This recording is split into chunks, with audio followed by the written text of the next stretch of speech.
Okay, so we're moving towards what's called the second law of thermodynamics.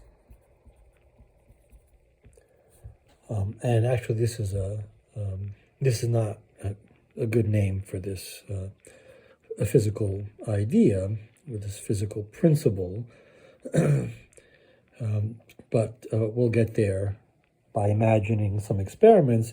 We want to think about engines. So we're thinking about engines, so we want to do work. So let's think about this as a device, a device that does or accomplishes work. Let's say a crane lifts a heavy object, right? Lifts it from ground to some height. It accomplished some work. We want to move some object from here, say, to there, right? We drag it over a surface. There's friction. We have to do some work. An engine can accomplish this kind of thing.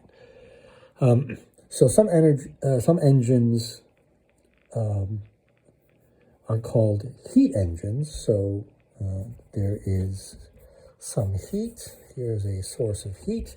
And the idea is, let's take advantage of that source of heat to accomplish work, right? So some hot air pushes a balloon upwards, right? Again, there's work being done in that case. Let's say a more, well, not quite the most modern, but say, you burn coal, you'll get some heat, right? So this thing, that's how you can get some heat. You can burn some fuel, you can burn coal. You have some water, and you therefore heat the water. You turn the water into a gas, right? Turn the water into a gas, and then that gas is used to move something. Usually it can be the blades of a turbine, right? So you make the blades turn, you do some work. Actually, this is sort of the kind of thing. Let's just say this is the work. We can then produce electricity. Let's say a car engine. Let's talk about a car engine. Here we have, again, we're burning some fuel, kind of like there, burning some fuel, and therefore that's sort of the heat part. That ends up moving a piston, right? So it moves pistons, and that makes the wheels turn. So wheels turn, the car moves, wheels turn, car moves, and therefore that's work, right?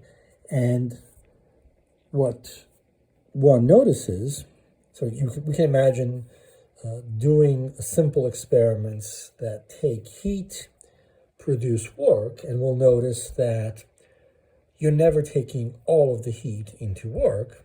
And so let's say heat, first step, we have some heat, some region where there's heat. Usually it's referred to as a heat reservoir. We have an engine, right? Here's the engine, takes advantage of that heat.